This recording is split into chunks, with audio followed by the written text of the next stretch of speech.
Global headlines were made recently when 43 monkeys escaped in South Carolina. But the company that housed the monkeys, Alpha Genesis, has kept its silence. You would too after a whistleblower just gave PETA evidence of incompetence and mismanagement that exposes the cruelty in the U.S. monkey biz. The 5 things you need to know about the company Alpha Genesis on the PETA Podcast with Emil Guillermo.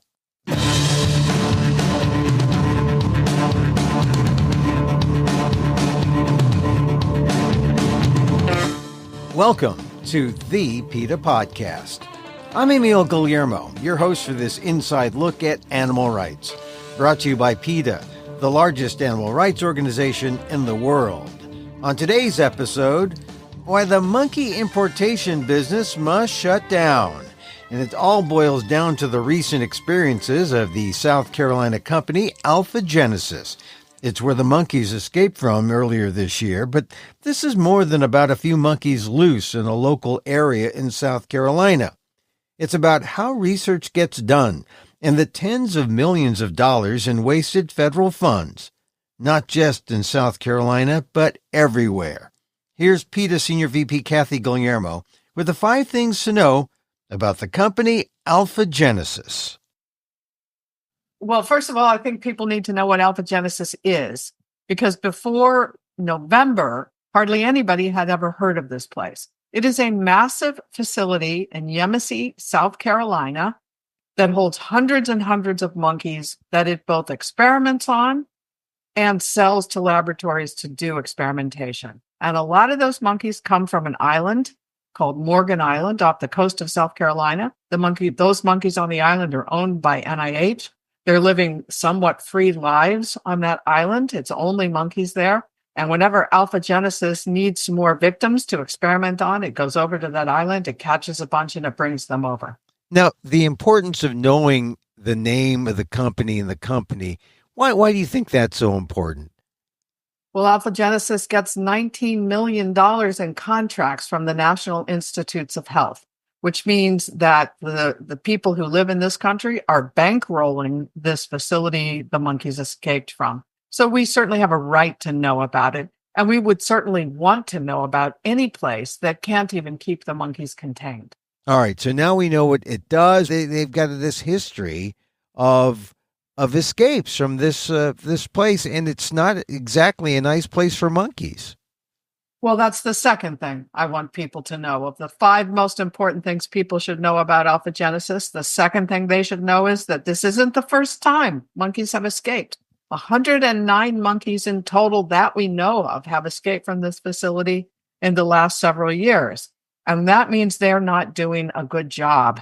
They're not doing a good job, first of all, in making sure that their equipment is working properly, but they're also not doing a good job in following the Animal Welfare Act and obeying the law. And to my mind, that means that the U.S. Department of Agriculture, which oversees and enforces the Animal Welfare Act, is not doing a good job of making Alpha Genesis obey the law because they have a long and sordid history of animal welfare violations. Well, if they don't obey the law, could it also mean that the Animal Welfare Act just isn't very strong or maybe is easily ignored?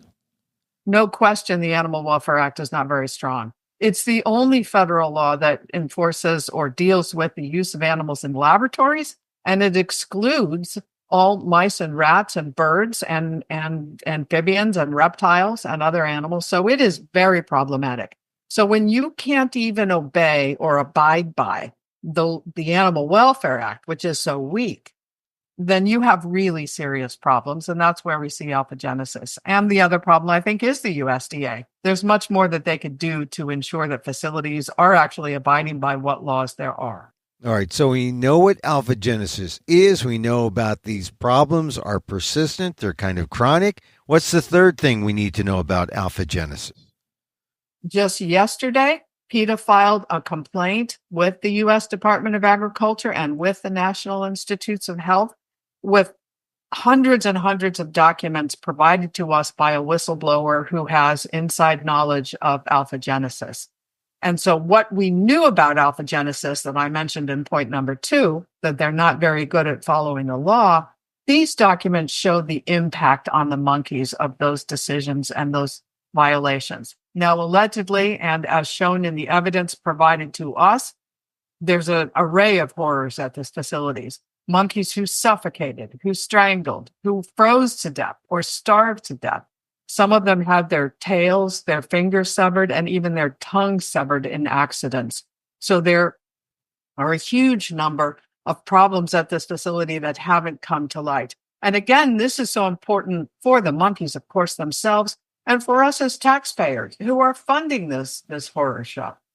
And this is a whistleblower who released this. This evidence would not be available to the public otherwise? Most of it would not be, because there are internal emails where they're actually discussing the fact that they are going to lose research contracts with pharmaceutical companies and other facilities if they knew how horrible things were in this place.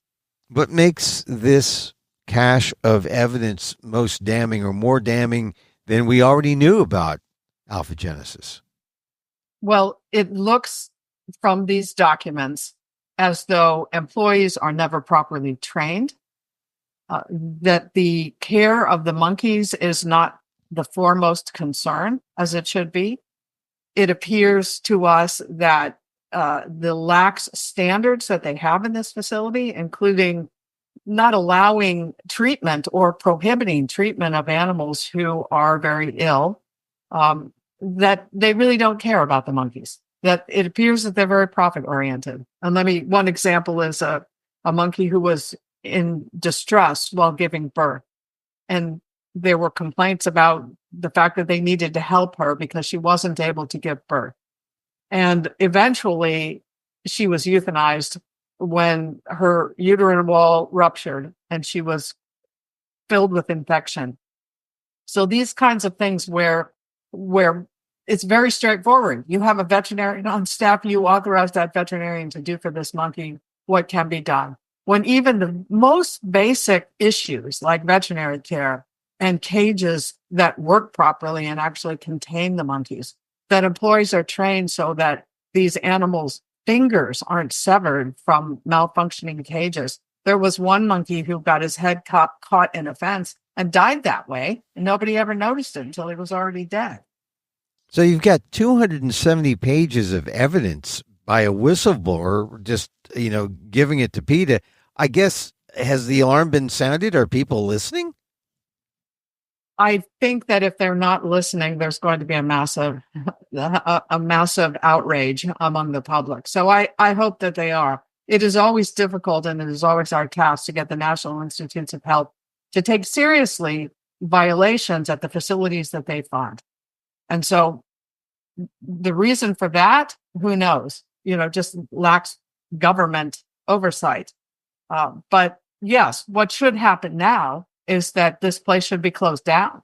The USDA should seize the monkeys. The monkeys should go to sanctuaries. NIH should pull its funding, and alphagenesis should be shut down. So we've got 3 of the 5 things people need to know about alphagenesis. What's number 4? Well, number 4 is that a couple of weeks after those 43 monkeys escaped and made international headlines, another whistleblower told PETA that 22 monkeys had just died in an accident with a heater. Now, this is crazy because, first of all, we know that monkeys have frozen to death in this facility because their cages and their rooms were not properly heated. Then when a heater was put in, there was some kind of a malfunction. So we are told gas leaked out of this heater and the monkeys died of that. Now, when alphagenesis was questioned about this by reporters, they stopped responding to media inquiries altogether. And the only responses that I have seen that they have given have not denied that it happened, but have said basically, well, you're listening to rumors, that kind of thing. They aren't saying yes or no. But you would think that when they're already in international and national headlines for the escape of animals, that they might actually make sure their heaters are working so they're not accidentally killing more monkeys. So this is on top of the 43 monkeys who escaped. These are 22 monkeys, additional monkeys who died in another incident, an accident with a heater at the facility. That's what we are told by an insider. Yes. And and the monkeys were just disposed of? That's a very good question as it happens, because what we immediately demanded was to see the necropsy report. We want Alpha Genesis to release the reports of what's called the necropsies, those are autopsies for animals, to find out exactly the cause of death and what was going on. There needs to be a thorough investigation. What we found out after we released this information was that officials from the U.S. Department of Agriculture were actually at the facility because they were investigating allegations made about the treatment of monkeys and the reason that the monkeys escaped. This was then added to their investigation. So hopefully we'll know more when the USDA eventually comes out with its report. Hard to believe that they're there at the time and they know nothing about the 22 monkeys except by accident. Well, hard to say. We don't know what the USDA knew and what it didn't know. And since Alpha Genesis is no longer speaking to the media, everything at this point remains an allegation.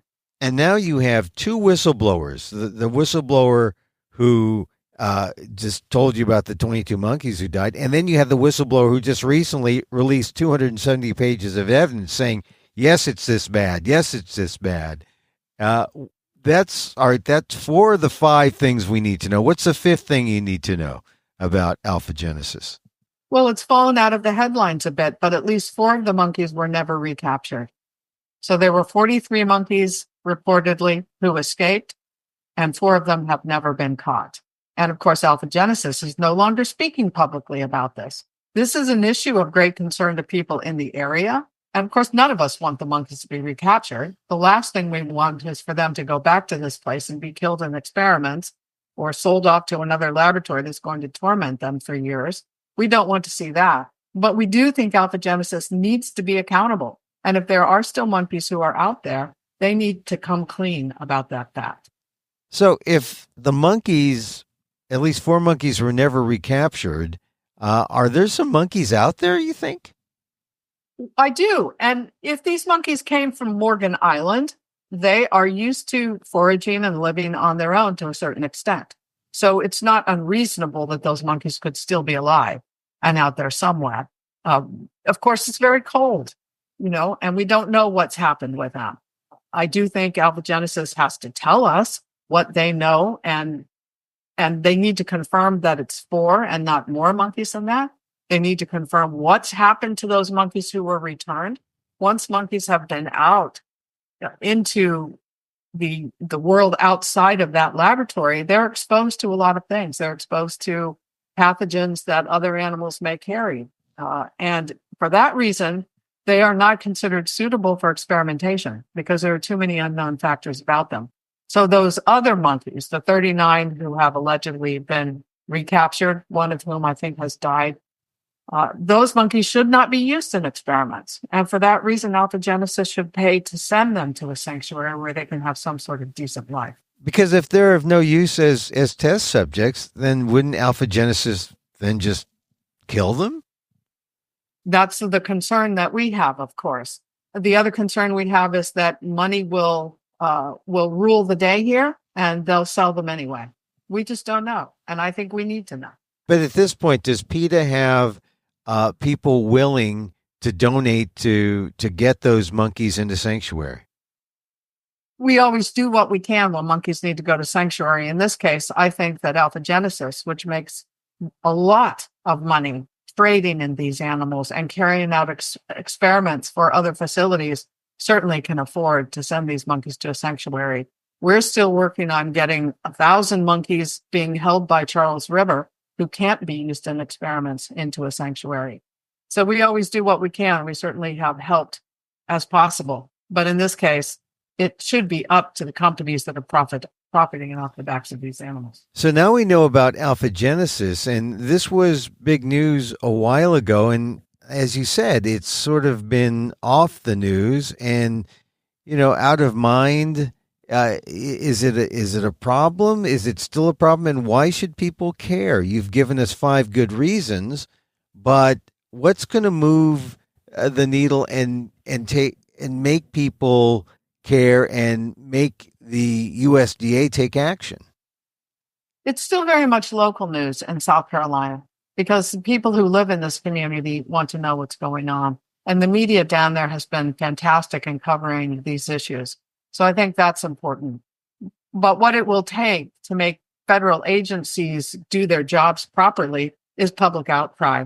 So we do want people to call NIH, National Institutes of Health, send them an email. They can go to PETA.org. You can get the latest update. You can look at pictures of the monkeys that were released to us with this evidence. And I think it will stun people to see basically the graphic violence. What has happened to these monkeys inside a facility that is supposed to be conducting scientific research. People need to see the evidence, and then they need to get in touch with NIH and say, close this place down and stop using our tax money to fund it. And do you think that that would be the only adequate answer to this problem, a shutdown of this lab? There's a lot that needs to be done. We have uncovered so much in the last several years about the importation of monkeys, and so much has been exposed in courtrooms and in media about what's happened. There's a 30-minute Bloomberg documentary that was just released last week, and I hope people will go to PETA.org and take a look at what happens to monkeys who are brought to this country for use in experiments and how they've been captured from the wild, relabeled as captive bred, and then illegally sold. It's very important for people to understand that the whole industry needs to shut down. And since the use of monkeys in experiments is not leading to vaccines and cures for human beings, we're not going to suffer for it. Right now, we suffer for it tax-wise, and the monkeys suffer for it. And once again, people can go to PETA.org and find out more and see what kind of actions they can take to shut down these labs. Yes, and look at some of our other work involving monkeys, too. The importation of monkeys that have diseases communicable to human beings. We're also asking the Centers for Disease Control to shut down the importation of monkeys. That's an important step we have to take. We're still trying to persuade, as I said, Charles River to let those 1,000 monkeys out of their laboratories and into sanctuaries. There's a lot people can do to take action. And yet, if people don't take action, these things continue. And what's at stake if these things do continue? Well, obviously, the tremendous suffering of tens of thousands of monkeys every year, but also the failure of our scientific community to come up with vaccines, treatments, and cures for human disease. If you just look, for example, at HIV, how long have scientists been trying to come up with a vaccine to prevent HIV, which causes AIDS, funded by the National Institutes of Allergy and Infectious Disease for more than 40 years with billions of tax dollars?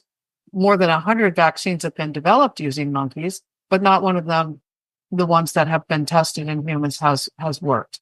And this is because monkeys don't even get HIV. So we're not going to lose anything in terms of scientific breakthroughs. But what we do lose is what might happen if they begin to use a way that might actually help, or that might actually work. So the monkeys have just been a kind of a part of the misdirected plan of scientists, and it should stop. And if it stops, the monkeys are saved. The monkeys can be free and live their lives. And we might look forward to treatments that actually are effective. And this is true not just with monkeys, but with all animals. We know that 90% of basic research, most of it involves animals, never goes on to provide any treatment for a human being. And now you know why it's important to know what alpha genesis does.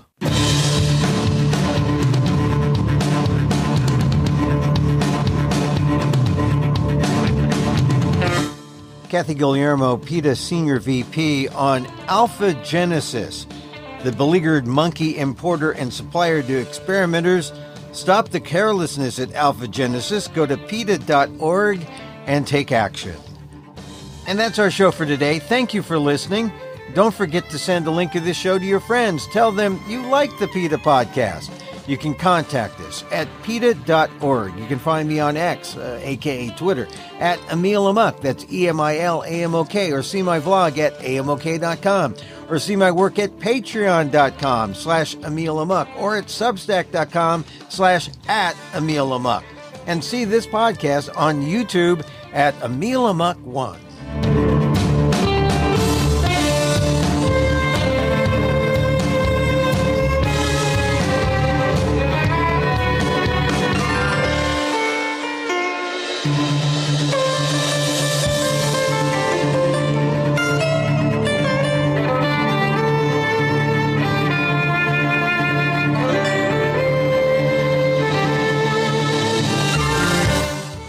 music is provided by Carbon Works. Check them out on YouTube. Once again, thank you for listening. Check out all our episodes on your favorite podcast app or on Apple Podcasts, where you can subscribe to as well as rate and review the show. It helps get the word out about the issues you care about. And join us again next time for more insight into animal rights and the fight for a cruelty-free world on the PETA Podcast. I'm Emil Guillermo.